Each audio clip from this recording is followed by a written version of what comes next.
Kantianism is the philosophy of Immanuel Kant, a German philosopher born in Königsberg, Prussia. The term Kantianism, or Kantian, is sometimes also used to describe contemporary positions in philosophy of mind, epistemology, and ethics.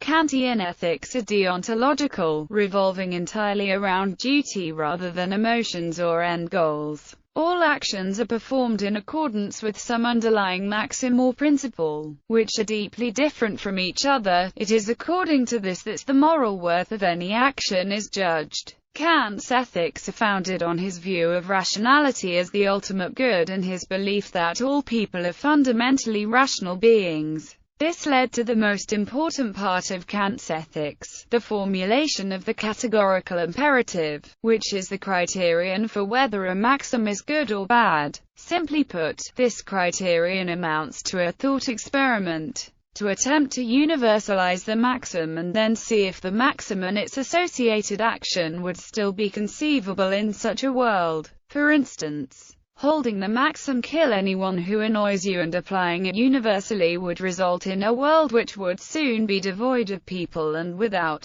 anyone left to kill. Thus, holding this maxim is irrational as it ends up being impossible to hold it. Universalizing a maxim leads to it being valid, or to one of two contradictions: a contradiction in conception or a contradiction in will. The first type leads to a perfect duty, and the second leads to an imperfect duty. Kant's ethics focus then only on the maxim that underlies actions and judges these to be good or bad, solely on how they conform to reason. Kant showed that many of our common-sense views of what is good or bad conform to his system, but denied that any action performed for reasons other than rational actions can be good. Kant also denied that the consequences of an act in any way contribute to the moral worth of that act, his reasoning being that the physical world is outside our full control and thus we cannot be held accountable for the events that occur in it.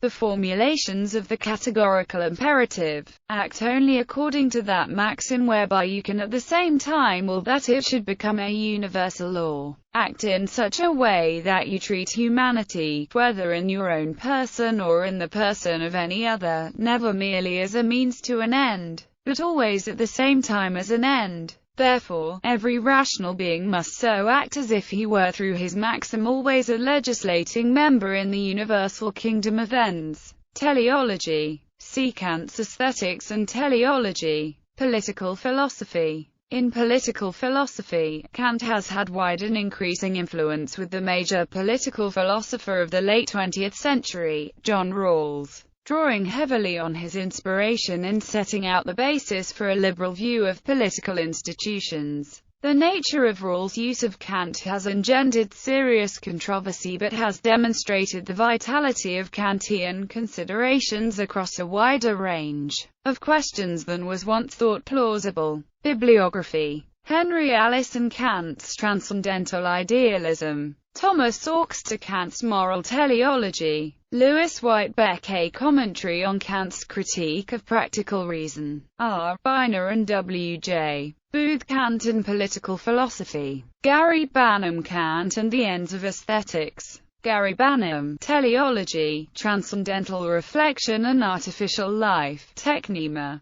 Journal of Philosophy and Technology No. 6. Gary Banham, Kant's Practical Philosophy. From Critique to Doctrine. Gary Banham, Kant's Transcendental Imagination. Howard K. Gill, Art of Judgment. Howard K. Gill, A Kant Dictionary. Mary Gregor, Laws of Freedom. A study of Kant's method of applying the categorical imperative in the Metaphysik der Sitten. Palmquist, Stephen. Kant's System of Perspectives. An Architectonic Interpretation of the Critical Philosophy. Lanham. University Press of America. ISBN 9780819189271. Online. Palmquist, Stephen. Kant's Critical Religion. Aldershot, Hants, England, Burlington, Vermont. Ashgate. ISBN 9780754613336. Online. John Rawls Lectures on the History of Moral Philosophy.